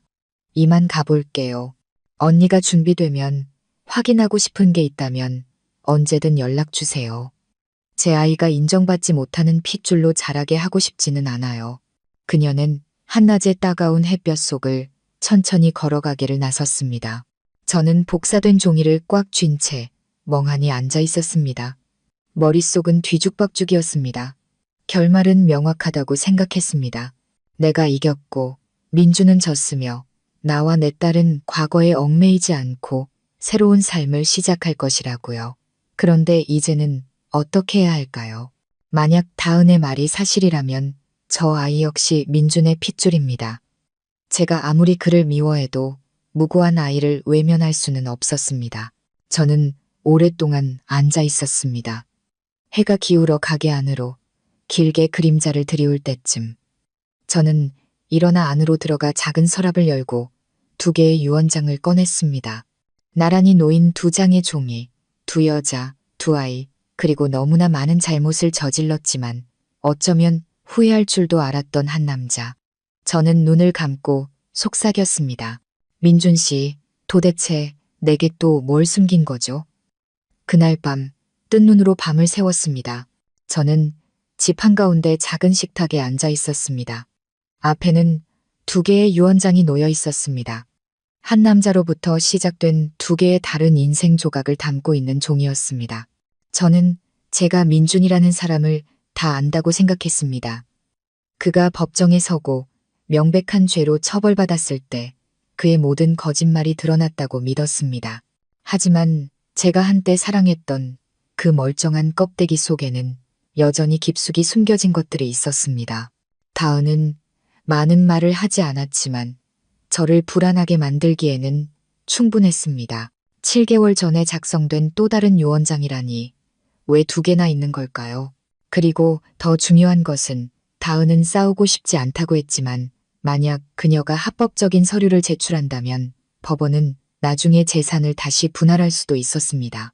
마냥 기다릴 수만은 없었습니다. 다음 날 아침 저는 딸을 엄마에게 맡기고 두 유언장에 모두 이름이 적힌 박국영 변호사 사무실로 향했습니다. 저는 상담을 예약하고 사무실 기록 시스템에 따라 합법적인 재산 수혜자가 누구인지 확인하고 싶다고 분명히 밝혔습니다. 한 여직원이 저를 사무실로 안내했습니다. 머리가 희끗희끗한 차분한 인상의 박 변호사가 저와 악수하며 바로 말했습니다. 아마 김민준 씨 유언장 건으로 오셨겠군요. 저는 고개를 끄덕였습니다. 네, 제가 한 부를 가지고 있고 다은이라는 여성이 전 여자친구라고 주장하며 다른 한 부를 가지고 있습니다. 법적 효력이 있는 최종본이 어느 것인지 알고 싶습니다.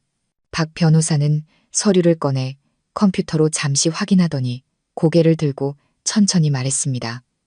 두 부 모두 저희 시스템에 보관되어 있습니다. 첫 번째는 작년 12월에 작성되었고 수혜자는 다은 씨의 미출생 아들입니다. 두 번째는 재판 직전인 4월에 작성되었고 서윤 씨가 모든 재산을 상속받는 것으로 되어 있습니다.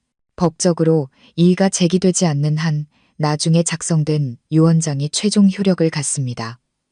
저는 눈을 가늘게 떴습니다. 만약 이의가 제기되면요. 법원은 유언장 분쟁 사건을 접수하고 수혜자 변경 동기를 조사할 것입니다. 그리고 만약 아이가 작성자의 친자로 확인되면 합리적인 비율에 따라 재산을 분할할 수도 있습니다. 저는 한숨을 내쉬었습니다. 답답한 기분이 치밀어 올랐습니다. 민주는 결국 저를, 우리 아이를 선택한 걸까요? 아니면 제가 마지막에 그에게 빠져나갈 길을 열어준 것에 대한 보답이었을까요? 하지만 이유는 더 이상 중요하지 않았습니다. 저는 깨달았습니다. 다은이 두 번째 유언장의 존재를 알면서도 왜 굳이 저를 찾아왔을까? 저는 은행에서 일하는 친구의 사촌 언니에게 민준의 금융정보를 다시 한번 확인해달라고 부탁했습니다.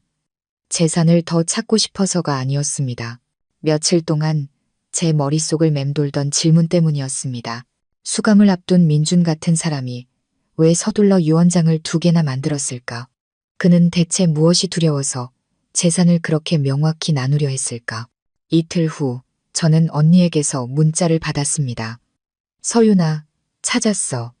민준 씨 자회사 이름으로 익명 신용대출이 있네. 원금이 9억 원이 넘어. 2021년에 대출받았고 선고받을 때까지 이자만 갚고 원금은 하나도 안 갚았어. 저는 뒤통수를 맞은 기분이었습니다. 9억 원이라니. 그는 거의 10억에 가까운 빚을 지고 있었습니다. 언니가 덧붙였습니다. 이 대출 보증인이 NTH라는 여자인데 이름이 낯익어서 찾아보니 민준 씨가 너랑 결혼하기 전 만났던 여자친구더라. 의료기기 회사 회계팀장이었어.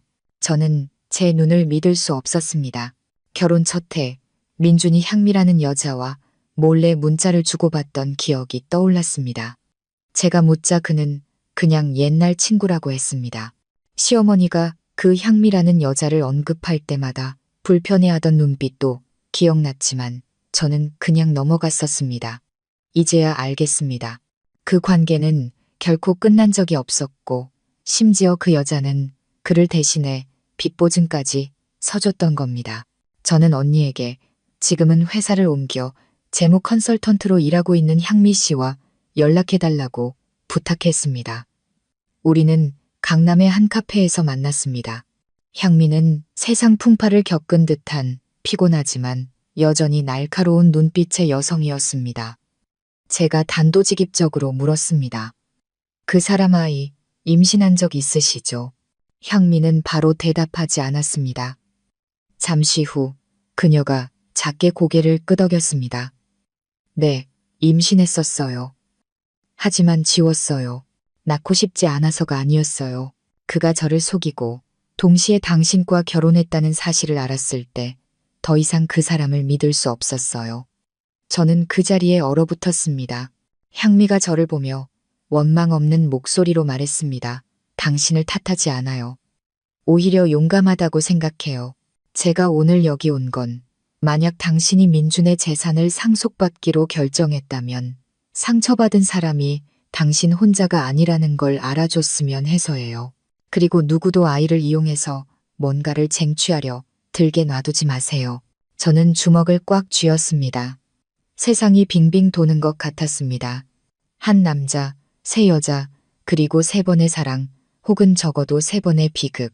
이미 태어난 아이 하나, 아직 태어나지 않은 아이 하나, 그리고 세상에 나올 기회조차 없었던 아이 하나. 저는 무슨 감정을 느껴야 할지 몰랐습니다. 그저 더 이상 침묵하고 당하고만 있을 수는 없다는 것만 알았습니다. 그날 밤 저는 빵집에서 편지를 썼습니다. 누구에게 보내는 것이 아닌 제 자신에게 하는 다짐이었습니다. 만약 내 딸이 나중에 아빠가 어떤 사람이었냐고 묻는다면 나는 그가 나쁜 사람이었다고 말하지 않을 거야.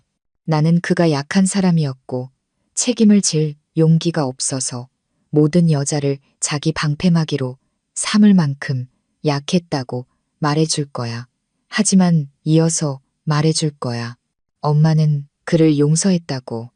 그가 자격이 있어서가 아니라 엄마는 네가 증오가 아닌 강인함을 배우길 바라기 때문이라고. 민준의 삶을 스쳐 지나간 여자들에 대한 모든 진실을 알게 된 후 더 이상 충격받을 일은 없을 거라고 생각했습니다. 하지만 그 같은 인간에게 탐욕과 위선은 끝이 없었습니다. 향미를 만난 지 3주 후 저는 법원으로부터 소환장을 받았습니다. 빵집에 찾아와 민준의 아이를 임신했다고 주장했던 다은이 최초의 유언장에 따라 재산 분할을 요구하는 소송을 정식으로 제기한 것입니다. 놀라지는 않았지만 마음이 텅 비는 기분이었습니다. 법원은 저와 다은을 첫 조정 기일에 불렀습니다.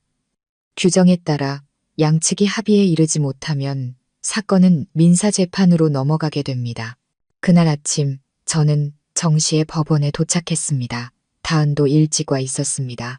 단아한 인부복을 입은 가녀린 모습, 배는 눈에 띄게 불러 있었습니다. 그녀는 제게 고개를 끄덕이며 인사했고 눈빛은 알 수 없을 만큼 평온했습니다. 우리는 조정실로 안내받았습니다. 법원 서기가 중앙에 앉아 단조로운 목소리로 말했습니다. 오늘 이 자리는 양측이 길고 긴 소송을 피하고 협의점을 찾기 위해 마련되었습니다.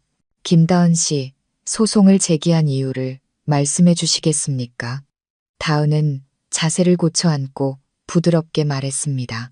저와 김민준 씨는 작년 말 그가 별거 중일 때 연인 관계였습니다. 제가 임신했을 때 그는 매우 기뻐했고 재판 전에 제 뱃속의 아이에게 재산을 남긴다는 유언장을 작성했습니다.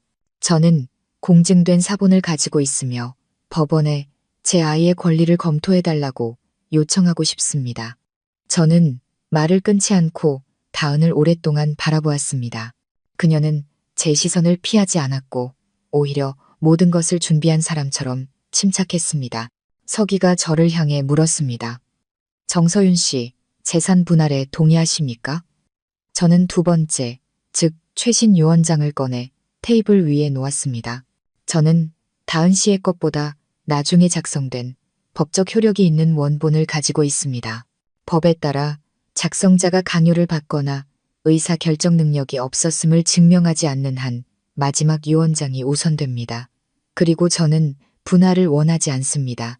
다은은 저를 보며 입술을 살짝 깨물었지만 반응은 없었습니다. 제가 말을 이었습니다. 저는 당신 뱃속의 아이가 민준 씨의 아이일 가능성을 부정하지는 않습니다. 하지만 당신의 진짜 목적이 의심스럽습니다. 나중에 작성된 유언장이 있다는 걸 알면서도 왜 굳이 소송을 제기했죠? 다은이 희미하게 웃으며 아주 작은 목소리로 말했습니다. 민준 씨가 마음을 바꿨다는 건 알지만 첫 번째 유언장을 파기할 시간이 없었을 거라고 생각했어요. 그리고 저는 단지 재산 때문에 여기 온 게 아니에요. 방 안은 몇 초간 침묵에 잠겼습니다. 제가 미간을 찌푸렸습니다. 무슨 뜻이죠? 다은은 천천히 크림색 봉투를 테이블 위에 놓고 제 쪽으로 밀었습니다. 이건 국제병원에서 실시한 출산 전 태아 DNA 검사 결과예요. 보셔도 돼요. 저는 봉투를 열었습니다. 손이 미세하게 떨렸습니다. 서류 상단에는 차가운 제목이 적혀 있었습니다. 태아 32주와 김민준의 유전자 샘플 DNA 대조 결과 친자관계 불일치. 저는 그 자리에 얼어붙었습니다. 친자관계 불일치. 저는 몇 번이고 다시 읽었습니다. 눈앞이 흐려졌다가 믿을 수 없다는 듯 다은을 쳐다보았습니다. 그녀가 작게 고개를 끄덕였습니다.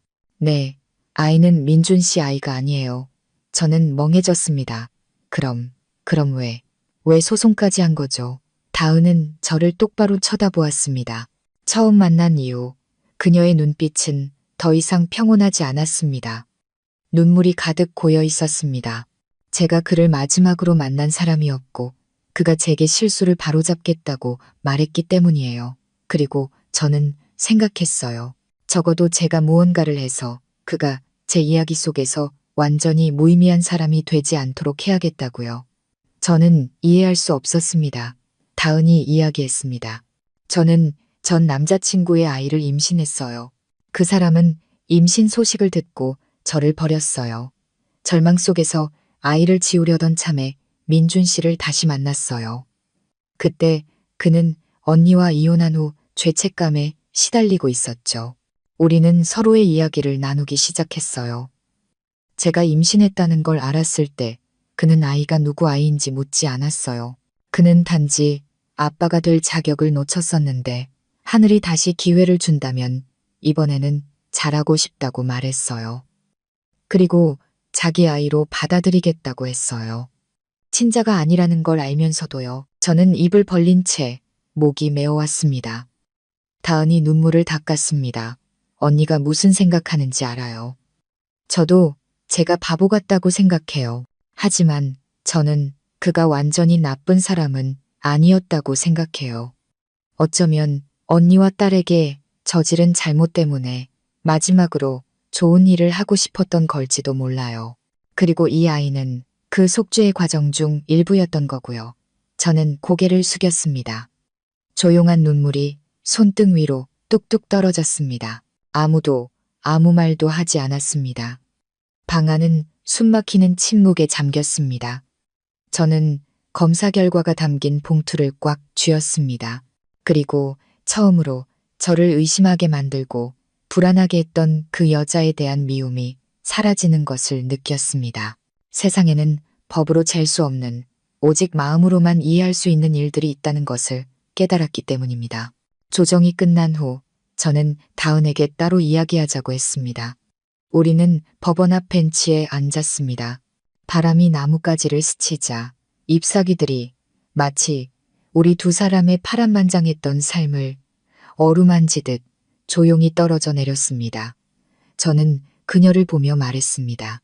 더 이상 당신을 미워하지 않아요. 그리고 나중에 아이가 태어나서 도움이 필요하면 제가 도울게요. 민준 씨 때문이 아니라 그 아이를 위해서요. 그 아이도 사랑받으며 자랄 자격이 있으니까요. 다은은 얼굴을 감싸고 흐느꼈습니다. 저는 그녀의 어깨에 손을 얹었습니다. 우리 여자들은 제대로 사랑받을 자격이 있어요. 누군가 지쳤을 때 선택되는 존재도 그들의 실수를 피하는 도피처도 아니에요. 하지만 우리가 강해진다면 우리 아이들은 같은 실수를 반복하지 않을 거예요. 5년이 흘렀습니다. 저는 더 이상 한 남자가 남긴 충격 속에서 혼란스러워하고 고통스러워하며 방황하던 그 시절의 여자가 아닙니다. 이제 저는 온전한 싱글맘이자 도시 곳곳에 작은 분점 3개를 낸 마음 한 조각빵집의 사장이며 제 자신을 제대로 사랑할 줄 아는 여자가 되었습니다. 제 딸 하윤이는 올해 8살이 되었습니다. 저는 아이가 한 송이 꽃처럼 가볍게 살기를 바라는 마음으로 지어준 이름입니다. 하윤이는 똑똑하고 공부도 잘하며 잘 웃습니다. 하지만 가끔 누군가 아빠는 어디 계시니? 라고 물으면 아이는 그저 미소 지으며 말합니다. 아빠는 하늘나라에 계세요.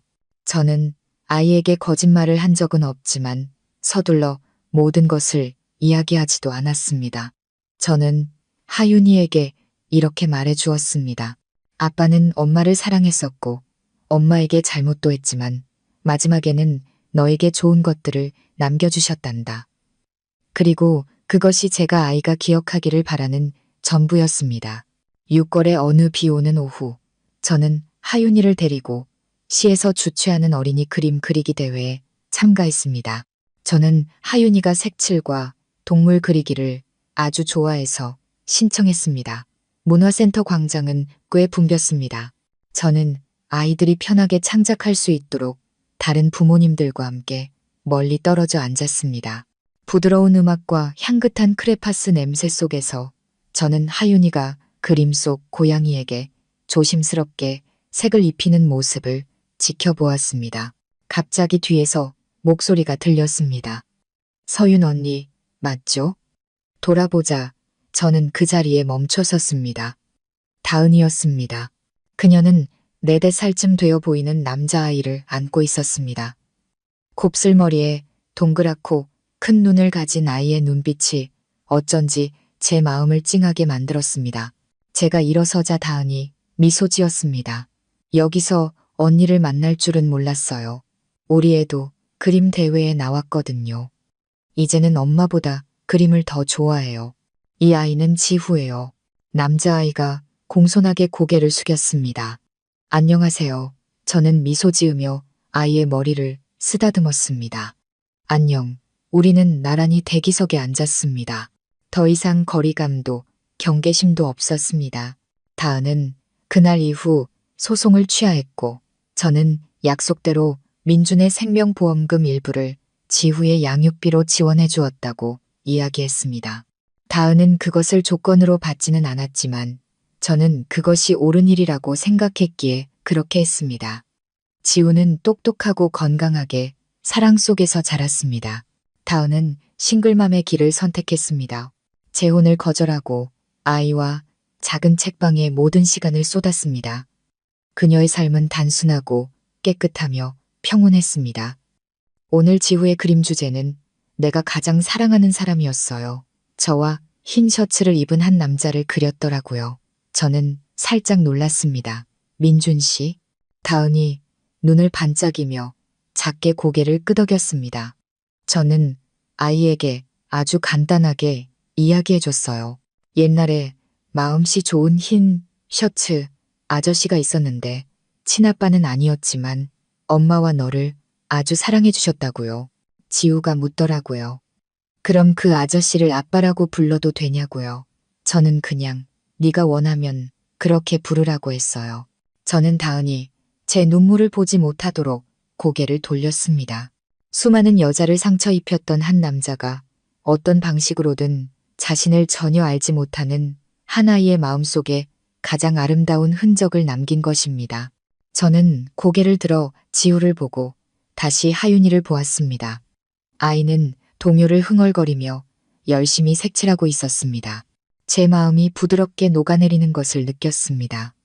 대회가 끝나고 아이들은 무대에 올라가 상장과 기념품을 받았습니다. 지우와 하윤이 모두 인상적인 그림으로 뽑혔습니다. 두 아이는 새 크레파스와 우유, 과자 봉지를 들고 무대에서 내려왔습니다. 지우가 하윤이를 향해 말했습니다. 우리 엄마가 그랬는데 친아빠가 아니어도 제일 사랑하는 사람이 될 수 있대. 하윤이가 고개를 끄덕였습니다. 우리 엄마도 그랬어. 우리 아빠는 좋은 사람이었는데 지금은 엄마가 내가 제일 사랑하는 사람이라고. 저와 다은은 서로를 바라보며 웃음을 터뜨렸습니다. 더 이상 설명은 필요 없었습니다. 복잡한 기억도 호칭도 서류도 필요 없었습니다. 두 아이는 맑은 눈빛으로 그 어떤 판결문이나 기록보다 더 아름다운 방식으로 우리의 과거를 용서해 주었기 때문입니다. 집으로 돌아오는 길에 하윤이가 제 손을 잡았습니다. 엄마, 내일 지우한테 줄빵 만들자. 나 그 친구 좋아. 그림도 잘 그리고 말하는 게 꼭 아빠 같아. 저는 미소 지으며 아이의 손을 꽉 잡았습니다. 그래, 내일 빵 만들자. 우리가 사랑하는 사람들과 우리를 슬프게 했던 사람들을 위해서도 빵을 만들자. 용서는 그들이 자격이 있어서가 아니라 우리 마음에 더 이상 아픔을 담아두지 않을 만큼 넓은 공간이 있기 때문이라는 걸 네가 기억하도록. 하윤이는 다 이해하지 못했지만 환하게 웃었습니다. 그럼 하트 모양 빵으로 만들어줘. 엄마. 저는 고개를 끄덕였습니다. 그리고 저는 알았습니다. 이제부터 제 인생은 정말로 시작된다는 것을요. 구독자 여러분, 인생에서 누구나 마음이 약해질 때가 있고 사람을 잘못 믿을 때가 있으며 말 못할 상처에 무너질 때가 있습니다. 하지만 가장 중요한 것은 몇 번 넘어졌느냐가 아니라 상처받을 때마다 다시 일어서서 눈물을 닦고 앞으로 나아갈 용기가 있느냐 하는 것입니다. 서윤 씨의 이야기는 단순히 자신을 위한 정의를 되찾는 여정일 뿐만 아니라 목소리를 빼앗겼던 모든 여성들에게 보내는 메시지입니다. 침묵하지 마세요. 참지 마세요. 일어서세요. 복수를 위해서가 아니라 자기 자신의 존엄성과 무고한 아이들의 미래를 지키기 위해서 말입니다. 그리고 이 이야기를 듣고 계신 구독자 여러분, 만약 한 번이라도 이야기 속에서 자신의 모습을 발견하셨다면 이것 하나만은 기억해 주세요. 용서는 타인이 자격이 있어서가 아니라 내 자신이 평화를 누릴 자격이 있기 때문에 하는 것입니다. 오늘 이야기가 여러분의 마음에 와닿으셨다면 주저하지 마시고 댓글과 좋아요로 사랑의 가치를 널리 퍼뜨려 주세요.